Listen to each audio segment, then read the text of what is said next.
Sybil Shepherd sank a shack of 60 sausages. What up, everybody? It's your man, the Spaz from Alcatraz, the dastardly individual whose income is residual. Adam Pecora here, and welcome. Welcome back. Welcome for the first time, whatever the case may be, to Requiem for a Tuesday.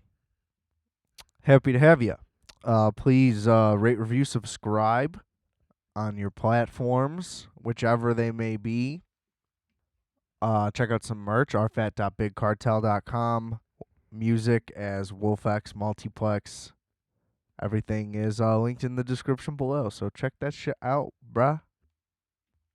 Actually relevant to right now, I got an EP called Wall Street. You know, that's fun. Just plug that in right there. Go check it out. That one's actually only on Bandcamp, so you'd have to go to wolfx.bandcamp.com. You know, that's somewhere in the links as well. Probably easier to just type that one in, to be honest. Couldn't post that one in the mainstream world. Got some movie samples. You can guess which movies. Literally both Wall Streets and The Wolf of Wall Street. I didn't go subtle for that one. Really went on the nose. But it's fun.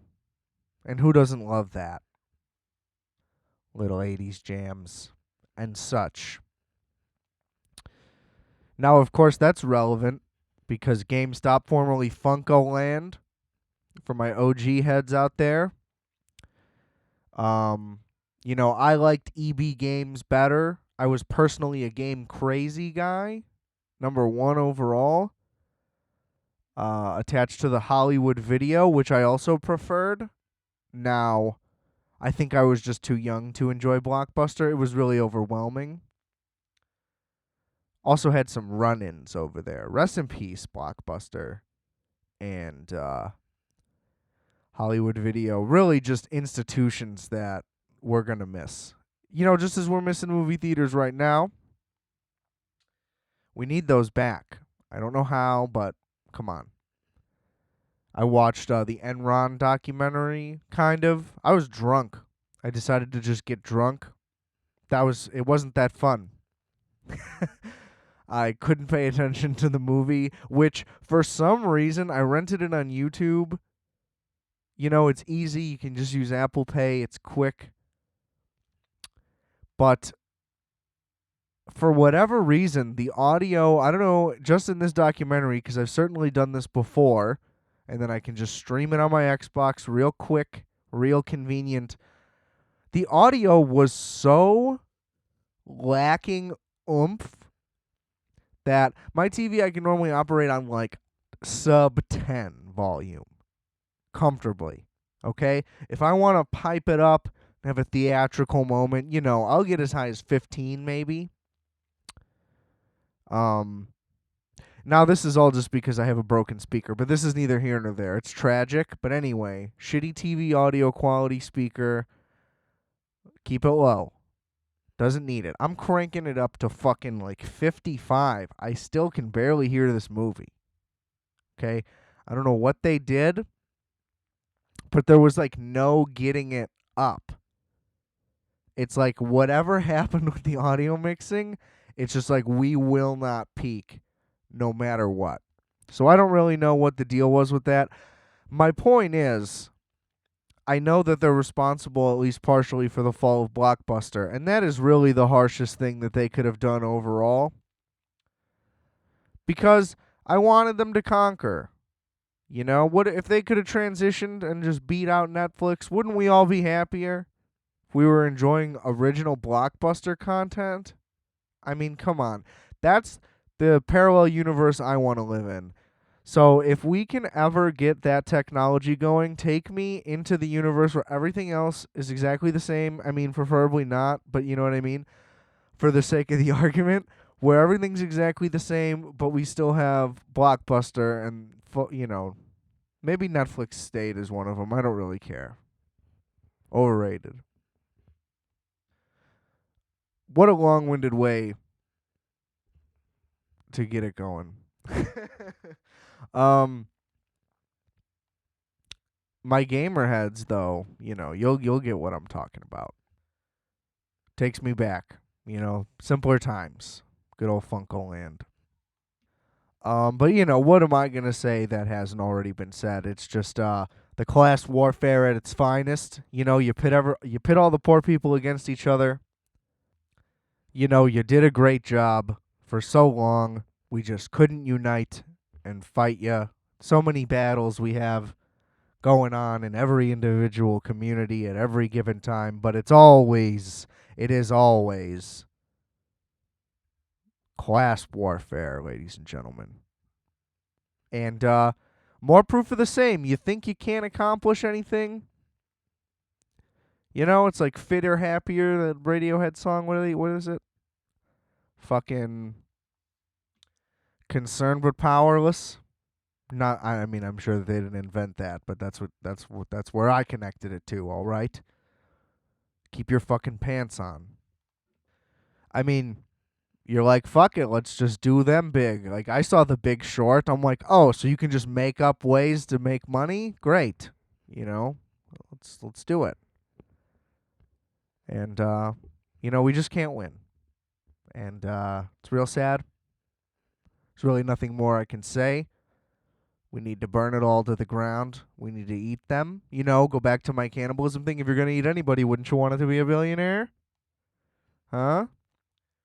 Probably got stem cells and whatnot, keeping that meat nice and young and rich and fleshy, I don't know. I wish GameStop would be the catalyst for a major financial revolution, but it looks like even that, they're just going to be able to be like, nah, fuck you guys.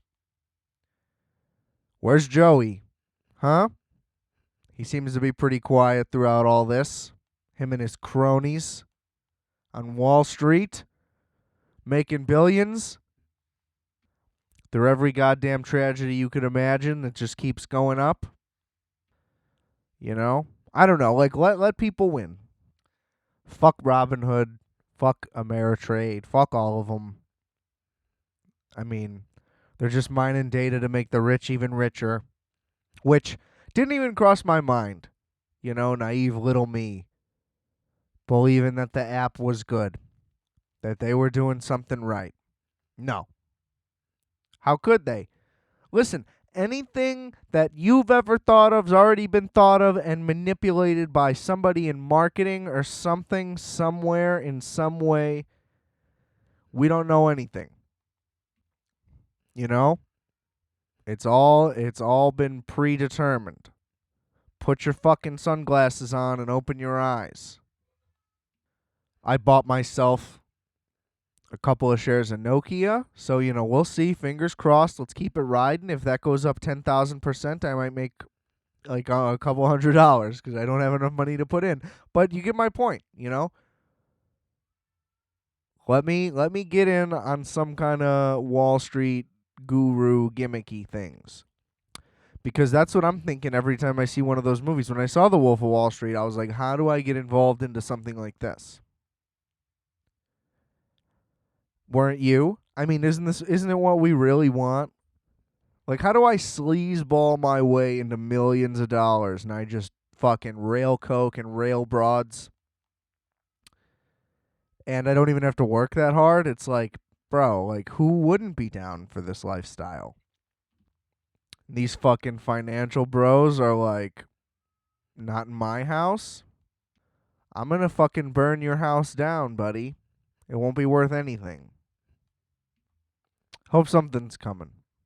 I don't go on Reddit, because I'm not 11, but apparently in this case, I wish I was 11. Not a real good moment to bash when I, lost out on potentially thousands of dollars. But now it's too late, so it's already too late. That's the worst thing. It's like you hear about a thing, if you weren't involved at the ground level, it's already too late. It's never going to happen again, and we all miss the moment, and it's bullshit. How am I supposed to know when the moment is if I don't hear about it until it's already too late? Every goddamn time. Where's this fucking information? Give me it like 2 days before the story breaks. I want to be a part of the fun. You know? I don't want to be mad in fucking response. I want to be in it. Knees deep. Be a goddamn millionaire right now. That's all right. There's going to be a gold sack of human flesh piling up over there in Judork titties. We're coming for you. Maybe not today. Maybe not tomorrow. Maybe not that soon either. I don't know. I don't know what's going on. But, maybe one day I'll know what's going on. So, here's to hope. Look, recently I did the Annoying Guy Christmas movie list. This is why I'm here today. We're going to do a double feature. The classics of stop motion terror, Gremlins, and its sequel,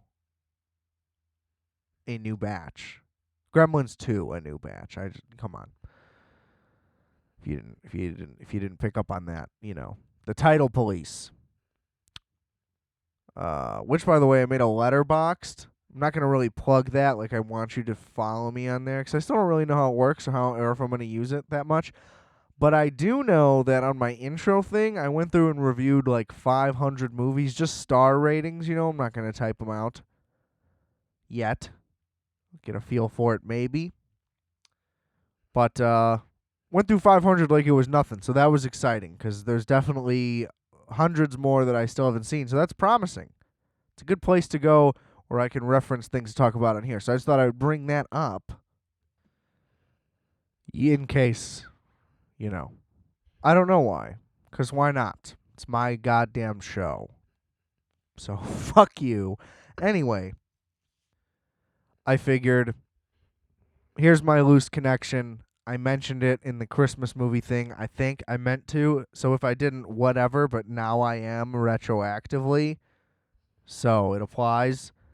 And, the sequel set at a scummy New York corporation. So it's like, that counts as being relevant to this, I guess. Surprisingly, I guess the amount to unpack that I expected, but in surprising places and ways that I did not anticipate. So, let's just dive right in. We'll go Gremlins. So, it's 1984. This fucking thing comes out. Steven Spielberg, who, whatever. Sorry. Don't care that much. That's a whole nother thing. But, whatever. Producer, usually a good sign, though. Right? Like, especially given the time. Peak of his powers. Arguably, I don't know if they've just been peaked for 50 years, probably at this point. Don't get me wrong, like Raiders, that's my shit. So, I'm not going to act like I'm not a fan, but we got to chill. Anyway, so he's a producer on the thing, directed by fucking Joe Dante. Was that his name, Joe? Yeah, for some reason I thought it might have been Don Dante, because why not? But he's directed some hitters, both Gremlins, Small Soldiers, which, what an underrated classic and a star-studded affair.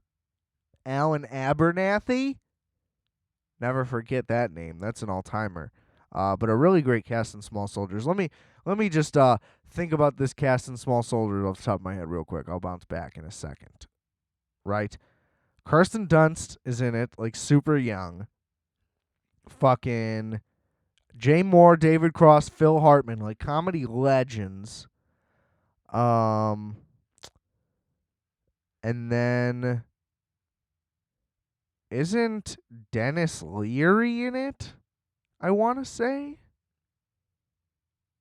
I think he plays just like a giant asshole, as he would. It's just stacked. And then all the voice cast is like unbelievably great. Great movie is the point, okay? Love it. Looney Tunes back in action, But I remember it as being okay. I don't know. All right, maybe Joe Dante's not as big time as I thought. But hey, still some solid work in there. Okay? Written by Chris Columbus of Discovering America fame. Just kidding. Oldest joke in the book, I know. I think he directed Harry Potter and the Sorcerer's Stone, and then they switched to some other guy. He might have done Chamber of Secrets as well. I don't know. Those are like the last two I watched. It's just like, who fucking cares? All right, I'm going to take a little detour here. I don't really get Harry Potter. Um, in really any way. Unless you're a small child. I don't understand adults and being into Harry Potter, I guess, is my point. It's like, why watch Lord of the Rings? Like, grow the fuck up. You know? I just don't see what's that impressive. It's like if you just spend enough time rambling bullshit, you can come up with anything. Like, oh, there was a boy named Jiminy, and he's from the city of Bridges. It's a series of small islands connected by rickety wooden bridges. And, well, on the poor side, the rich people, of course, have luxurious, lovely bridges that have tolls that the poor people aren't allowed to pass. You know, there's attendants with little arms raising the things. And the poor people have to risk their lives day in and day out trying to travel around just to make ends meet, just to keep their family afloat.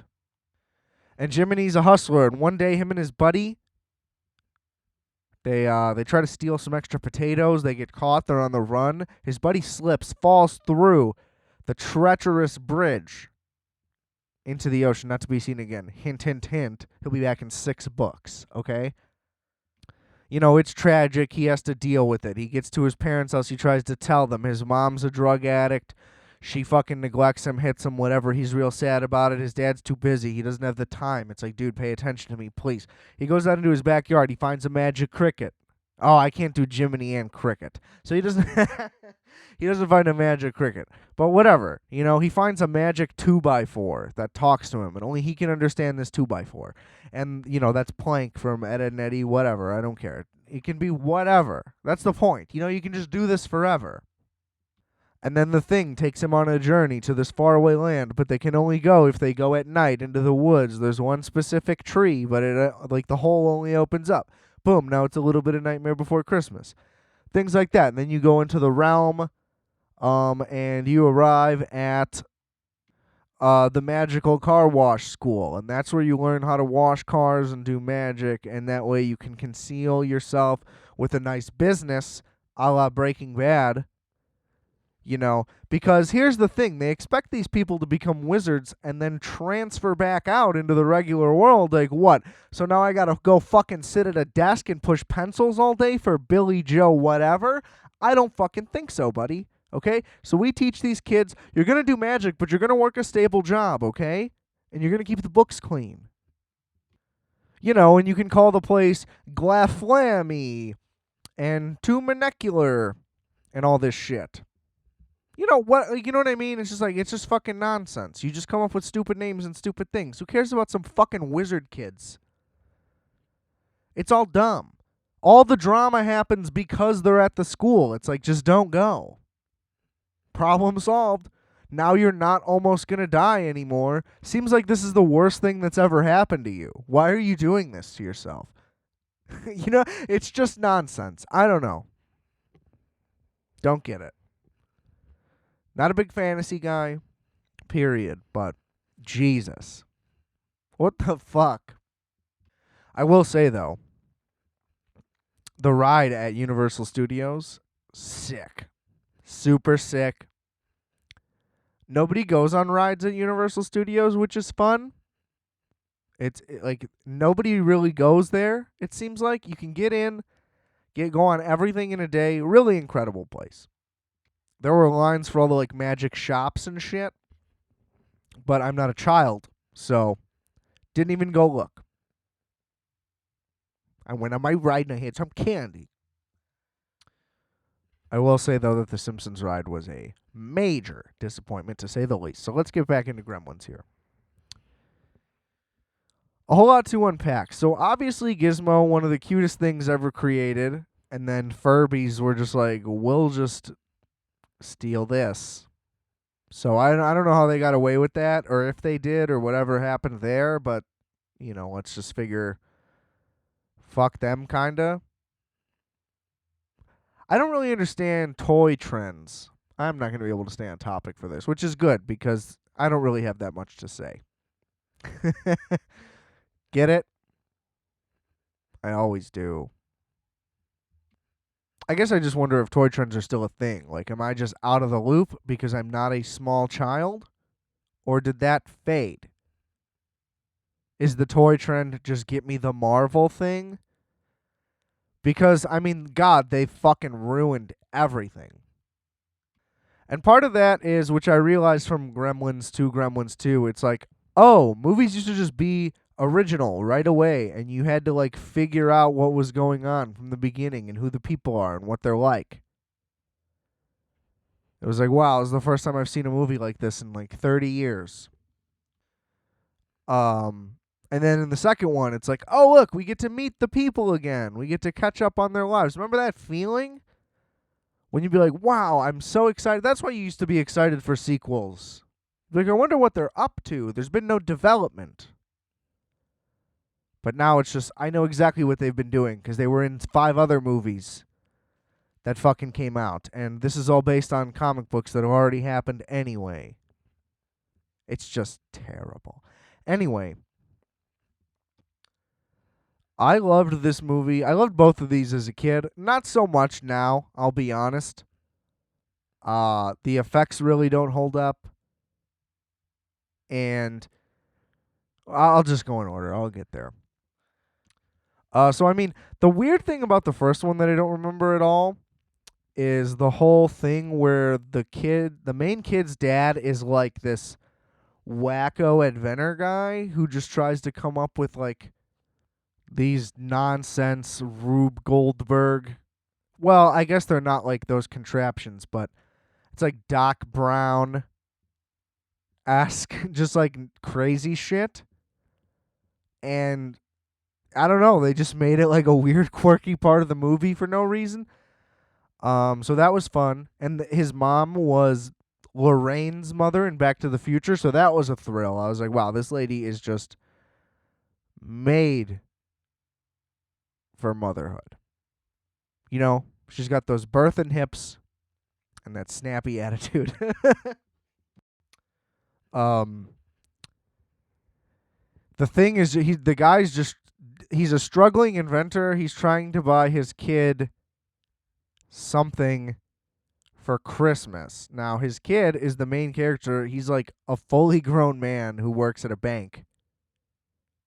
So I don't know why he needed to get him a gift that bad, but it was like on Christmas. A lot of it didn't really add up. He was just like, I'll give you $200 for this animal, this weird, wild animal that I'm telling you is a demon and I don't want to sell to you. And he's like, I'll give you $200 even though I'm poor. So I don't know. None of that lines up. Kind of bothered me. But whatever. So then this kid is like, we need the money so badly. I'll just fucking do that shit on the side. I'll slide that shit to the side. You know what I mean? So whatever. They bring him home. He's the cutest thing on earth, obviously. And then they blatantly disregard all the important rules right away. They get him wet. He multiplies. They're fucked. They shine lights on him. And they feed him after midnight. Well, they let it happen. Whatever. However it goes down. The spawns, not Gizmo himself, of course. And they also take Gizmo over to the science teacher, it seems like at the high school, is what I gathered, who studies the multiple and then for some reason is still studying at the high school. Now, it may be the college, but either way, he's still there working on it until like midnight exactly. And then he chooses to leave a sandwich on the table. Pretty blatantly and pretty clearly. This is my biggest gripe with the whole movie, It's like they could have just showed him leave a sandwich there and he gets like called out of the room and then he never returns. And that's more believable. Not that this movie is really going for realism at all, but it's just like this behavior is so forced for the writing of the movie that it's like, okay, even in this guy wouldn't behave like that. He's supposed to be a scientist. But yeah, I don't know why he's there that late at night. And then he gets murdered. This movie it's so weird. Like, they're trying to do, like, the whole, like, look at how wacky and quirky this family is, but it's really just the dad's inventions, not even the dad himself or any of the people. And then, obviously once the gremlins hatch from their cocoons, it turns into a horror movie, like straight up. There's a bunch of murder because in the 80s, we talked about this. There was just cocaine and murder. Everything was so gnarly. There's a young Corey Feldman for all my Angelic to the Core fans out there. You can catch a glimpse. I don't know. He doesn't do anything. Kids aren't good at acting. It's a pretty firm stance I have. And it remains to be true for this movie. And then his girlfriend is like, oh, well, it's not his girlfriend yet, but he's trying to get with this chick, and she is standoffish about Christmas. And he's like, what's your fucking problem? It's fucking Christmas. And she's like, fuck you, buddy. I fucking hate Christmas. Don't fucking worry about it. It's like, whoa, she's got some problems. And then her story is like, oh yeah, by the way, my bad for that reaction. One Christmas, we were like, where's Dad? I thought he'd be home by now. And it's like, oh, Dad was drunk driving or a victim of. And then it's like, no, what's that smell? Oh, there's a corpse rotting in the chimney. Dad tried to come down the chimney and got stuck and died? What? Your dad's a fucking lunatic. So yeah, I don't know. I don't really, there's a lot to unpack there. I just sit with that for a second. She's like, yeah, my bad. Like, how would everybody not know that story? How do you keep that a secret? Oh yeah, my dad was going to do a Santa bit and he died in the chimney. Jesus Christ. You basically have to leave the fucking country. You got to convert to Judaism or something. At least. Oh, and I forgot to fucking mention, there's this old lady who just is out to get the main character. And she just comes to his bank and she's like, I'm going to fucking murder your dog. And he's like, what? And she's like, if you fucking keep existing, I'm going to murder your fucking dog, so you better be careful. And then she pretty much just leaves. And the whole purpose is just like, oh, we need a mean old lady so we can kill her later. And they kill her later on her stair lifter. Those old broads with their electric stair chairs, the rich ones, those hoity-toity old ladies. Struggle like everybody else. Anyway, they hotwire that bitch.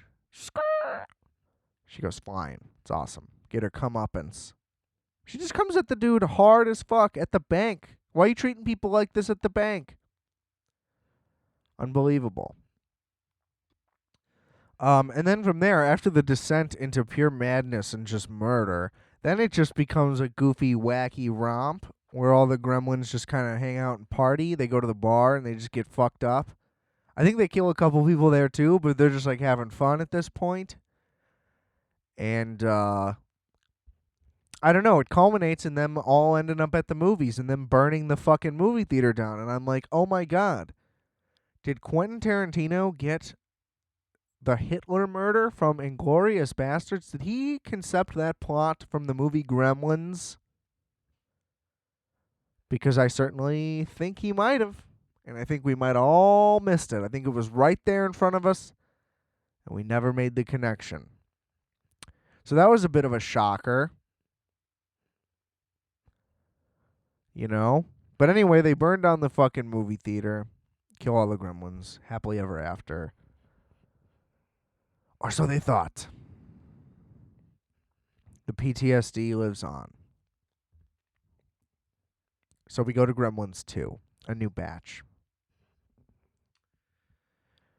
Now they intentionally went purely comedic, like basically the tone of the last 30 minutes of Gremlins, which let me just say finally, if we watch the first one, you could probably skip the second, to be honest.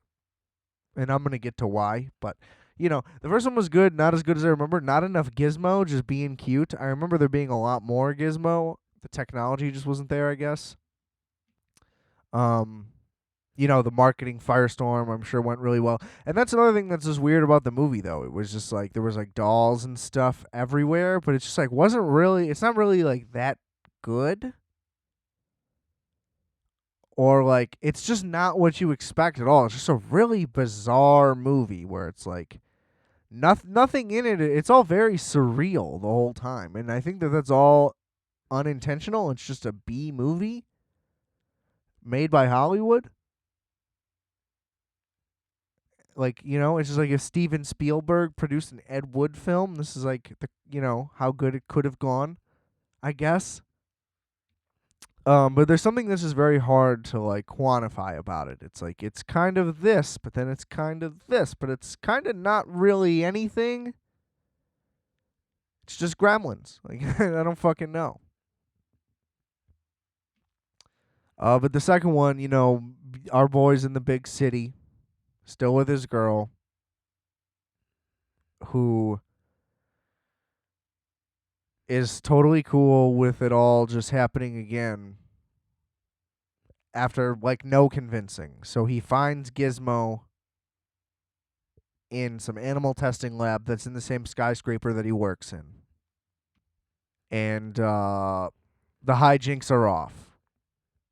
He has one interaction with the head of the company, and his boss is just like, oh, so you're connected to that guy now? Let's fuck. I want a fucking pound right now.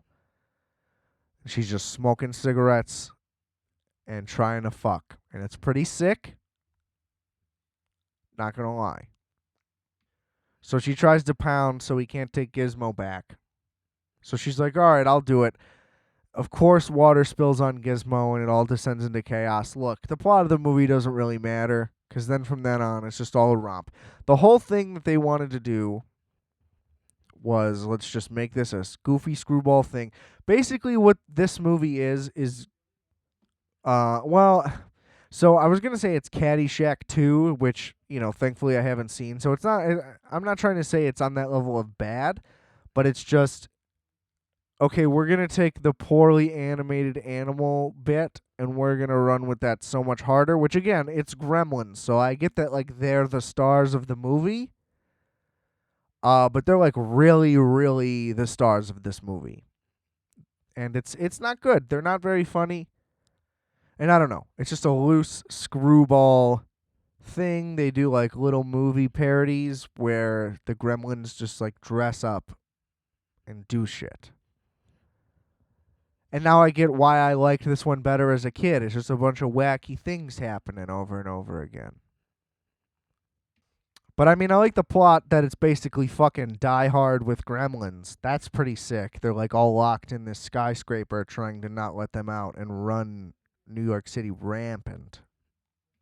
But there's a key moment that I think is excellent. At some point through, maybe halfway through, the reel starts to like fuck up. And it's like, oh, what's happening? Is my shit glitching? Which this must have been incredible in a theater because it looked pretty good. I actually thought that I had like a connection problem. And the film then like cuts off, and then like the Gremlins have fun with the projector, and it's like, oh, the Gremlins are in your theater. Clever little bit to throw in the movie. I liked it. And then it cuts to like, oh, we're gonna like show a movie theater, and then they have Hulk Hogan in the crowd, and he beats up the Gremlins, and the movie resumes. Insane bit, way too much commitment to it, but I respect it a lot. It's a great fourth wall break. Not a big Hulk Hogan fan, but that's fine. At the time, great get. I'm very impressed. Well, I guess he was a little past the hot stages for the second one, but still.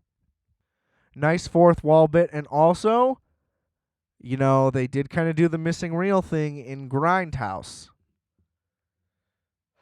So I'm really sensing a pattern here. I think Tarantino is lifting a lot of stuff here from the Gremlins franchise.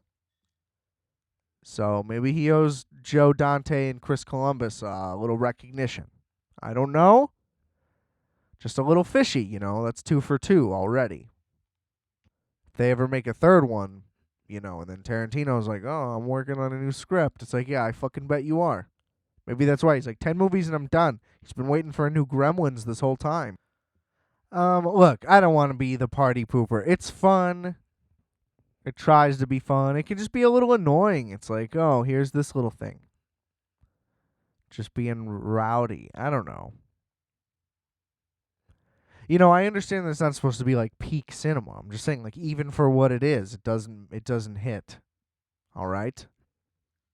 And like weirdly, someone from their town just happens to be coming to visit them, but it's like not either of their families.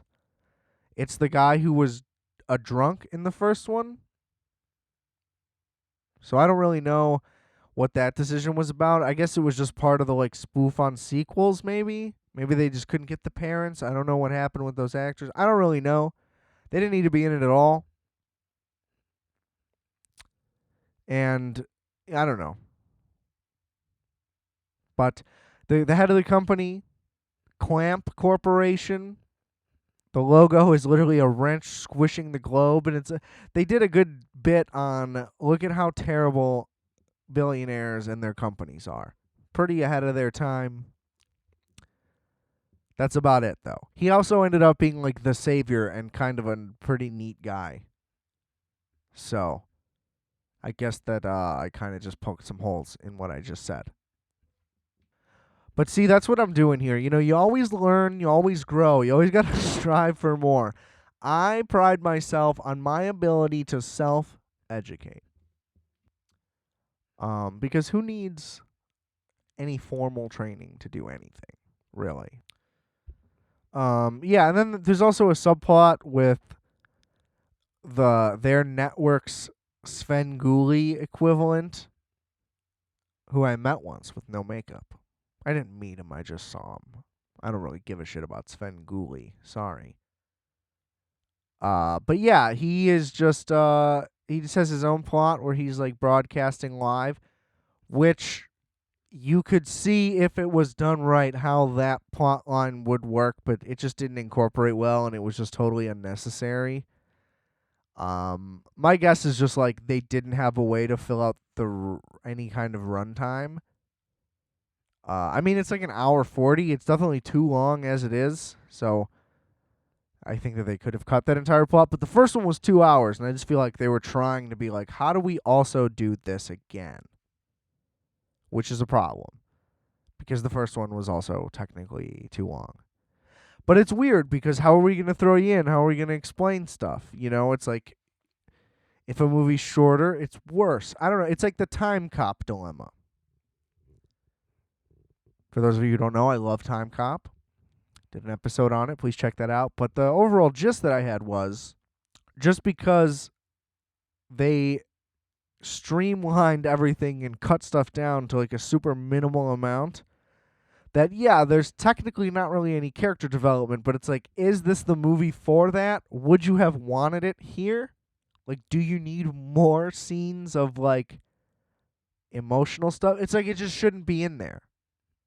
They added all these like side wacky things, which I think is part of just being a spoof on sequels.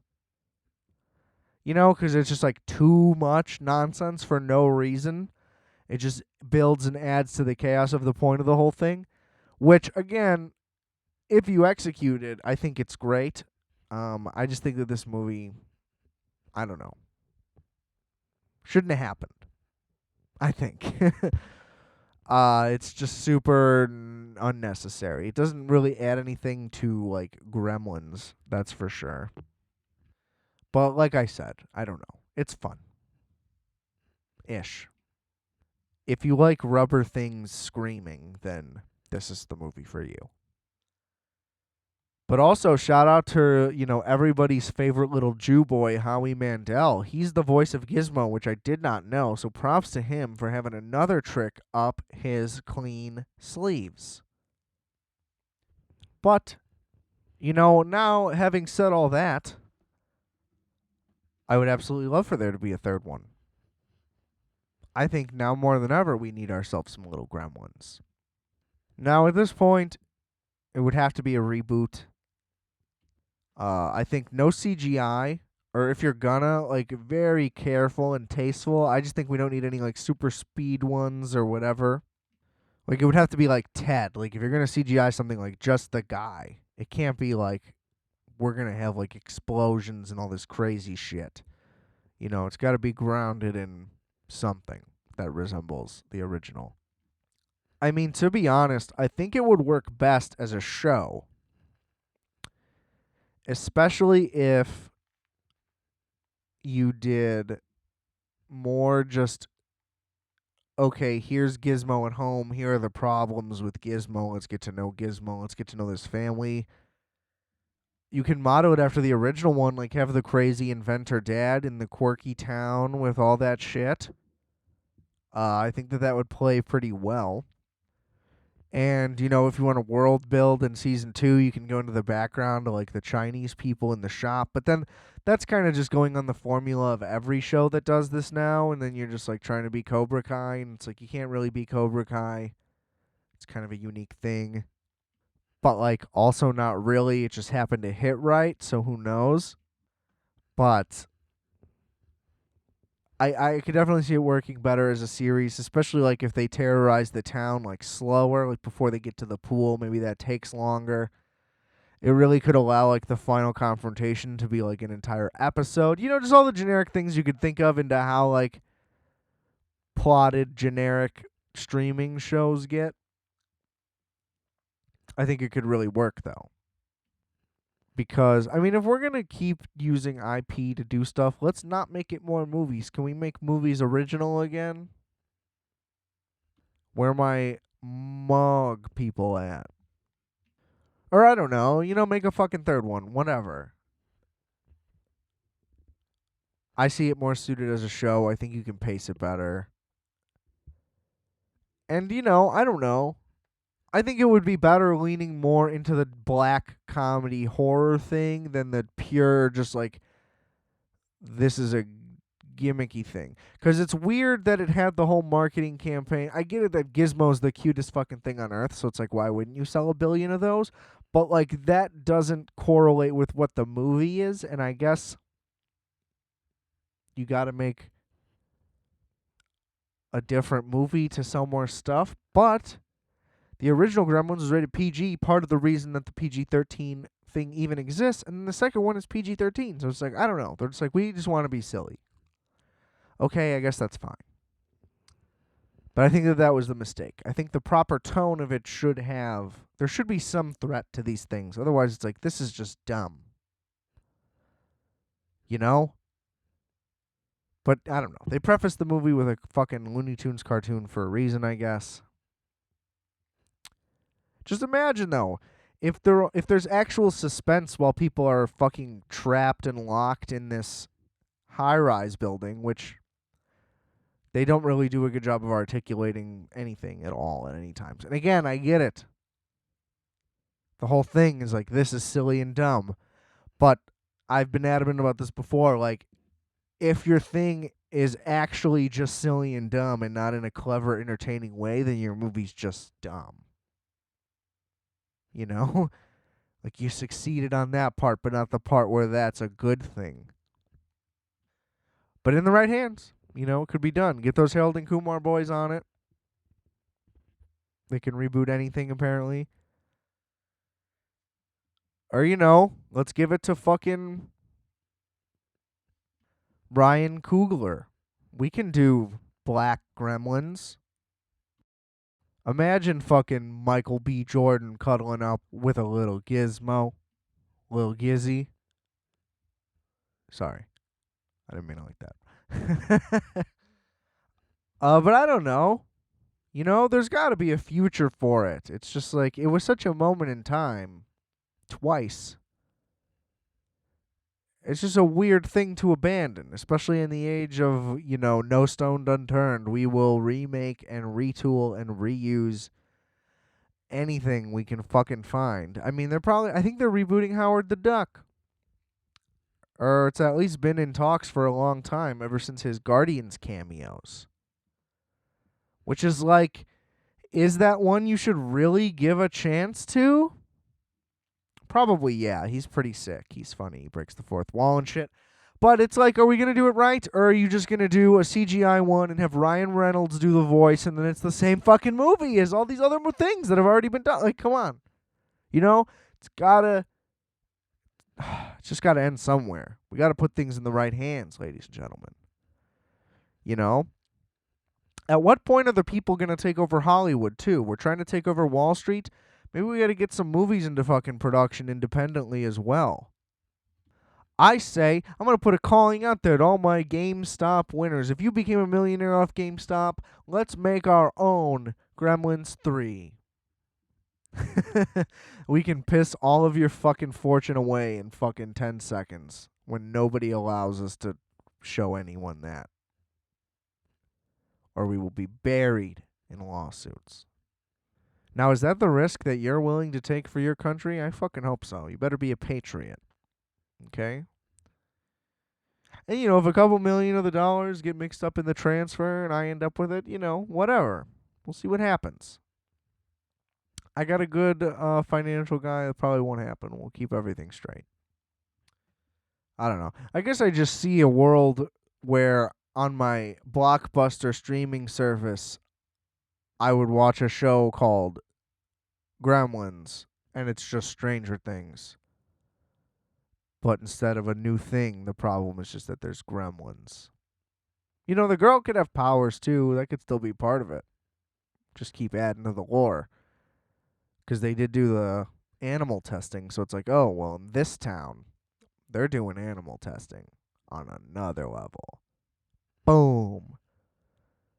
See? Maybe that's what it is. Maybe I just uncovered the reality of another dimension. It's Blockbuster and Gremlins, not Netflix and Stranger Things. That's the world I want to live in. I hope I really honestly hope that one day I can make it out to Oregon. I know, I can't believe I said it too. Because I want to go to the last Blockbuster that remains, and I hope that it doesn't close. I hope it can make it forever. Or at least until I can go there. As soon as I take a pic, you can close her down. It's over now. No, but I mean, I think that it would bring me a lot of joy just to be in there. I hope that it looks exactly the same. I'd buy some candy. Maybe some snow caps. Snow caps are underrated. Okay, if you don't like snow caps, try them again. I think you'll like them. To me, that's the one candy, that is like just a movie candy. I don't even know if you can get snow caps anywhere. I think you can get them at Dollar Tree because they literally sell movie candy there, like in the same packagings, the boxes and such. Because, like, they fucking know that this is the store all the poor people are going to go to before they go to the movies. Brilliant. I absolutely respect it. But I don't think that I associate any other candy with that. Oh, except those, like, Butterfinger cluster things. Oh, and cookie dough bites. Okay, so I guess that there's a bunch. Wow, I'm really poking holes in a lot of my own things as I'm doing this. Like I said, ladies and gentlemen, all I do is learn and grow and evolve. I'm a spectacular example for all of you to follow. Jesus. Exponential growth only. Check your ego, bro. I miss the movies. What can I say? Speaking of which, it just continues to get harder and harder to wait for all of last year's releases to come to streaming. Because I don't want to pay $30, $40, $25, whatever the fuck, to watch some movie at my house. That doesn't make any sense. I mean, like, the model does. I understand the reasoning. It's for a household, but, like, not for me. There needs to be some system where you can prove that you're a sad, lonely, pathetic fuck and you're going to watch the movie by yourself and you don't even have the option of watching it with someone else, and then you can watch it for $9.99. Because then maybe I'd be on board. Maybe I would have watched The King of Staten Island right when it came out, which, by the way, had I paid full price, would have been incredibly disappointed. But it's great. Honestly, one of Apatow's better efforts as a director, not a great director. Let's be honest. Him and his mush. We get it with the mush. You're not that good at it. Your movies are too long. This one does an okay job, pretty uneven. I think I talked about it, but even if I didn't, whatever. Now I just did. And I still haven't seen Bill and Ted 3. I would like to. I'm sure it's not that great, but maybe it is. I don't know. The price on that one has gone down pretty significantly. I want to pay nothing for that one because I watched the first two for free on YouTube. They put them up on YouTube for free, which The Terminator is right now. Just the original, sadly. But, just thought I'd plug that in there if you're missing out. But it's tough. It's tough waiting all these out. Being a cheap bastard. It's difficult. That new Denzel movie just dropped. I have not watched it yet. The Little Things, with Jared Leto just being the same guy that he played in Blade Runner. The same guy that he played in whatever. He's like the Joker again. All those dumb... Look, I'm Jared Leto. I'm so fucking creepy and weird. Look at how weird I am. It's like, dude, fuck off.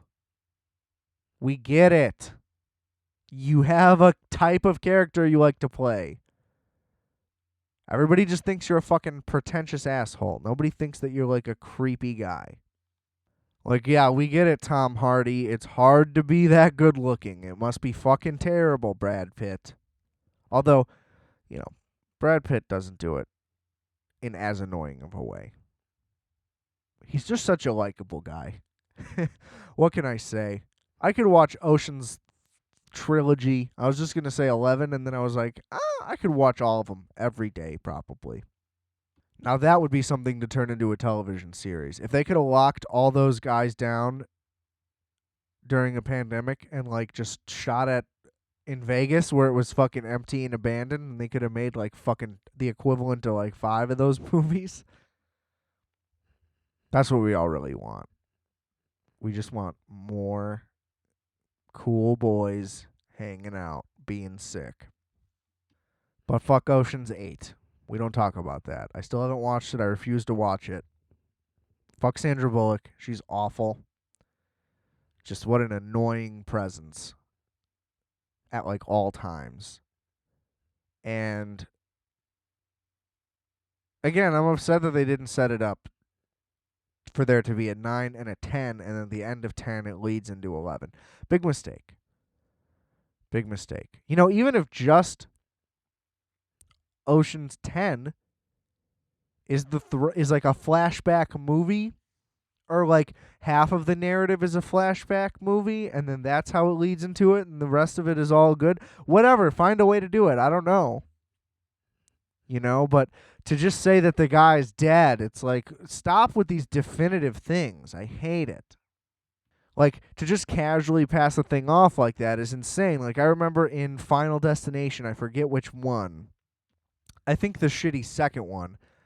Their reasoning for Devon Sawa not being in the movie is oh, he died, and they just reveal it through a newspaper article, and it's a really lame way, and it's well, this goes against everything about this movie. It's supposed to be a crazy creative kill that we're going to show on screen, and it's no, we're so lazy at making this fucking shitty sequel that we're just going to not even acknowledge this, and it's just why say the guy's dead? You're already in a second one. You probably think you're going to make a third one. What if things work out and you want him in it, or he wants to be in it, or whatever caused him to not be in this one can be undone? You've already fucked it all up.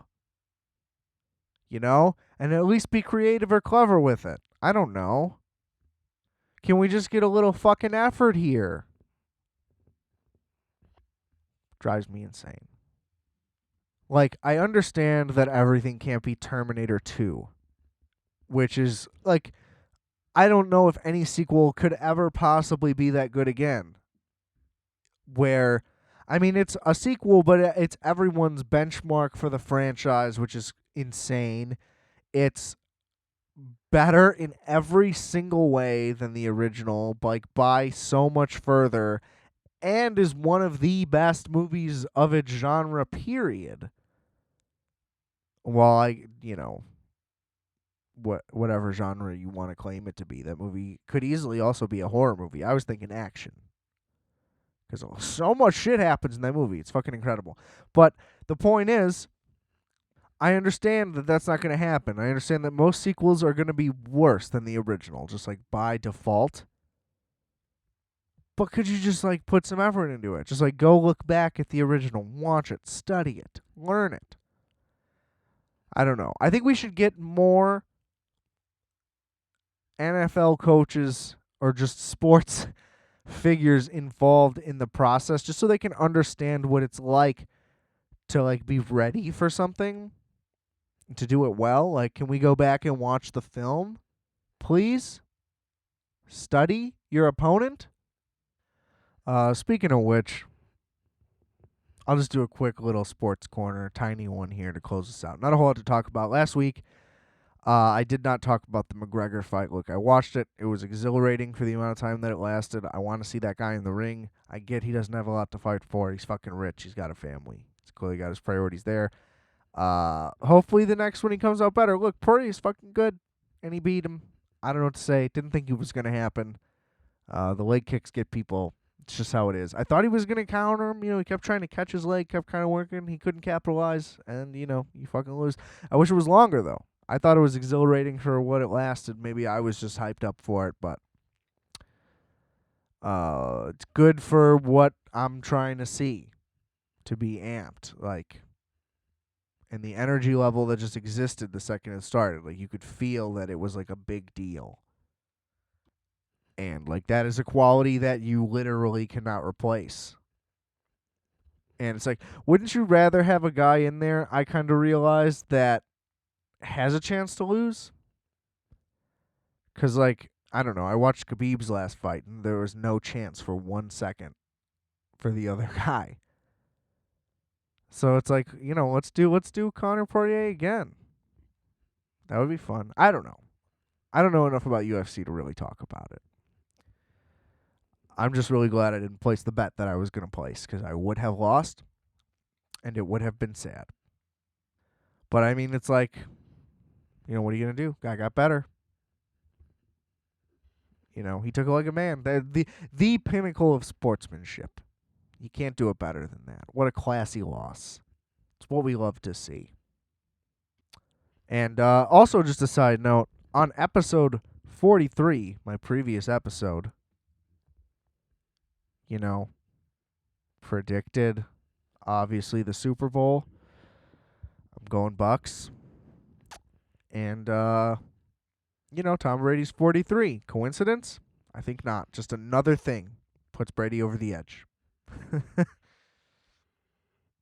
Look, we've all heard the stats. He's one win away from being second all-time in NFC playoff wins. I mean, he's only played the NFC in the playoffs 9 times. Well, until this year, obviously. 3 more. So, yeah. It's just absolute chaos. All the stats are insane. As many NFC titles as Drew Brees and Aaron Rodgers. Just all those things. I'm just really hyped for the game. I'm doing a 2 TV setup. Gonna enjoy Tom Segura and Bert Kreischer's live stream. And gonna make a whole event of it. Gonna get a little keg, party it up. Listen to my Rex on that on last week's episode. That's really all I got. So yeah, we're gonna occupy Wall Street again, but we're gonna do it for real this time. We're gonna burn it all down. And we're gonna bring back Blockbuster. And everything's gonna be fun again. That's my prediction. Got to close every week with a prediction now, I guess. I don't know. I'm excited for the Super Bowl. We'll talk after that. I may be very sad. When the Patriots lost the Super Bowl, the first 2 times to the Giants, both times I believe, I didn't go to school the next day. I was like, I'm too defeated for this. Let alone when the Bears lost. Like, don't even get me started on what that was like. Here's the thing. When you're 11 years old, it's hard to be like, oh my God, I can't believe that I get to experience this in this moment. You're just like, hell yeah, my team's in the Super Bowl? Like, what a crazy thing. And they absolutely deserve to be there in spite of the offense, which was atrocious. And it just rips your heart. And you hear everybody saying, like, they don't really have a chance. And it's like, if Devin Hester can make something happen, that's how they'll win. And he does it. And he does it. And it just gets yanked out right from under you. And you don't know why. And it stings. And the defense played like shit. I don't know what the fuck happened. They just blew that game plan completely. Anyway, the point is, you just don't realize how monumentous it is. And you're just like, oh, sick. I'm going to get to see, the Bears are going to win. Cool. This will happen again. Then realize it'll never happen again. It's terrible. And that's how we're going to close it out. Just more Bears sadness. They're probably going to trade for somebody, hopefully, and it'll probably give up too much, and then we'll be upset with that. And you can just never really win. So take that positivity with you all the way to the bank, all the way to the stock house, whatever the fuck they're called. I don't really give a shit. It's time for me to get out of here. But before I do, just want to remind you that I are fat, you are fat, we are fat. Calculator.